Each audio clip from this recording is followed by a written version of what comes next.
In this GeographyBurst video, we will look at the changing UK economy, which will be tested in paper 2. Use pages 234 to 243 of the textbook to help you.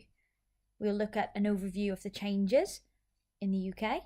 We'll have an explanation of why these changes occur. We will look at the effects of the change on rural areas, and we'll have examples of questions you might get. Describe. Say what you see. What are the key facts which you already know? And outline them clearly.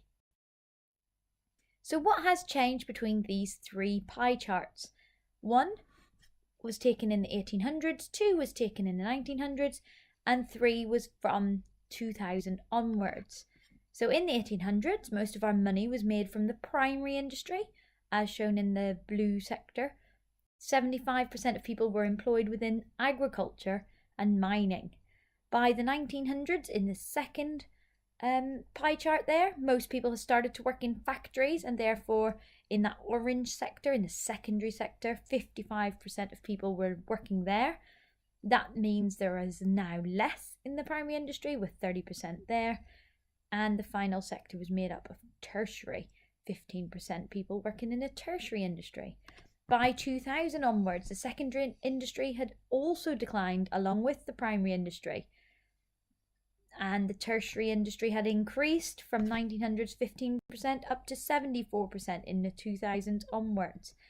The tertiary industry provides services such as education, healthcare, recreational services such as cinema, shopping centres, etc. So we can see by 2000 the tertiary sector was taking the lead there, and we've also got a small percentage there, 2% of people, 9% of people were now starting to work in the quaternary sector, which is research, very scientific, laboratory based, university degree standard, which is the first time it started to feature on these pie charts. As you can see, the primary industry has reduced right down to 2%. So why has all of this happened? What are these changes all about?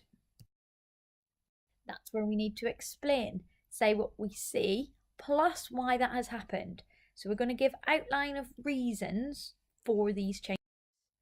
So these changes have varied reasons really between each sector. So some are linked to what the government see as a good idea and what policies they put in place, and others are due to advances in technology as well as a cultural shift and change. For example, many people moved jobs from the primary industry to the secondary industry between the 1800s and 1900s. As we had a mechanisation of farms, we had more machines to do that job, therefore we needed less people working on those farms. So the government opened factories, we started to industrialise, women started to feel more empowered after the work from the war.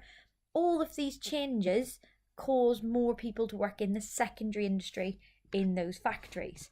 So what happened? What happened to move us from the secondary industry into the tertiary industry from the year 2000 onwards? Our government realised we could take advantage of our advanced technology such as transport, and then also take advantage of the cheap labour that we would get in LICs, or less economically developed countries, low-income countries, whatever you might want to call them. We would like to take advantage of their cheaper labour.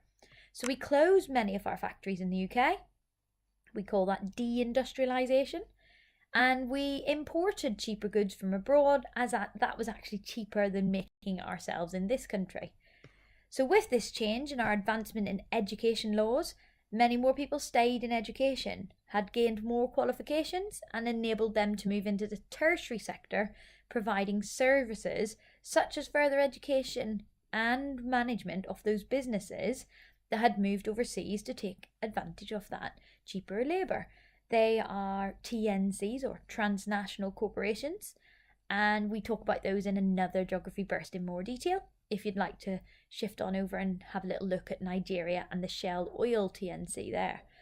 So tertiary sector workers earned a bit more money, they had a bit more education, and all these globalised economies were working in our favour. By the year 2000, we also begin to see the quaternary sector begin to grow. This is where more people began to become more educated with a university degree and enabled them to look further into research and science, finding solutions for our world issues such as climate change, cancer research, as well as minor things like looking for gluten intolerances and how to work with that and provide foods that might be gluten-free, etc., vegan, etc.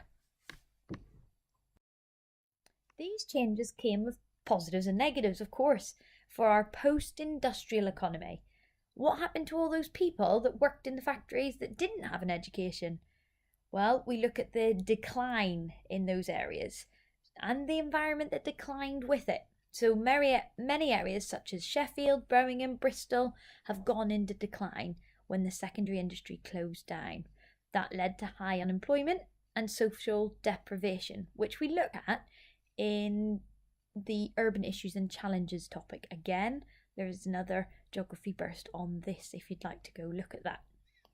Therefore, when we had these high levels of unemployment, social deprivation, our government needed to change its policies and do something about it. So this involved them building up the tertiary sector. They revamped lots of city centres. They encouraged more education. They did this with their policies and incentives. For example, Bristol's Cabot Circus shopping centre, the docks, the harbour side, the Temple Quarter, as well as Birmingham's Mailbox, Brindley Place, Bullring, all examples of where we've had a decline and a social deprivation, and the government has started to tackle that. Other impacts, mainly rural areas that can feel these impacts, such as Cambridgeshire. It had an increase in people coming to that area due to the local universities, the science parks, and the building up of that quaternary sector, which again brought challenges to that rural community. Commuting time had increased because of traffic congestion and pollution. There was a breakdown in the community spirit as locals were outpriced and younger and more qualified people came in, done up the area, done up the houses, and then therefore they could afford it, but locals couldn't. And they kind of felt out of place in their own local area. So the community spirit had been broken. There was a pressure on public services, such as doctors, schools, transport, etc.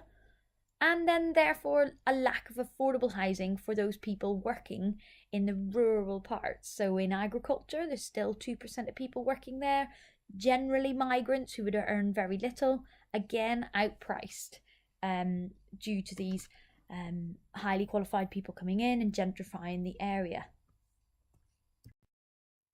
Again, more impacts on rural areas, this time affected by a decrease in people, such as the Outer Hebrides, when people no longer want to live in a rural area because there's not enough services, or they would like an easier way of life and uses the technology and the education that we have these days. Therefore, they move out of the little islands in Scotland called the Outer Hebrides and they move to the mainland, leaving behind quite a disastrous economy, really.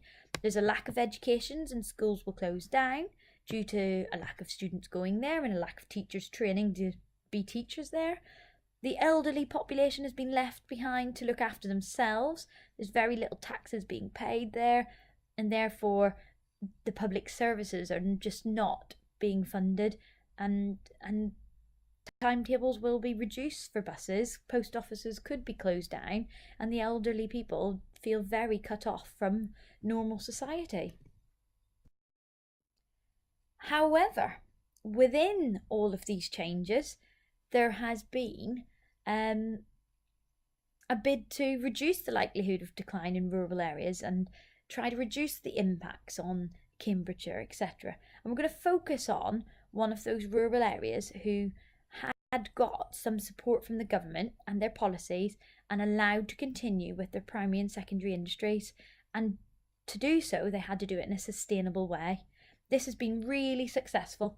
So the Tor Quarry has been allowed to remain open until 2024, and that has brought an extra £15 million into the rural area, and they were able to then use that money to help decrease social deprivation and improve the environment as well as the economy. So they restored the quarry into a lake for recreation, bringing tourism along, and also building wildlife habitats. 200 acres of landscaping was done, therefore planting more trees and grass, again promoting those habitats. And there was regular monitoring while the quarry was still in use, so noise and pollution didn't actually get too high and affect the locals' health. So it would close the quarry for a few days at a time if required for these levels. And also they transported the materials via rail instead of roads, again to reduce that traffic congestion and pollution, and also to stop there being that decline in the roads and them needing repaired.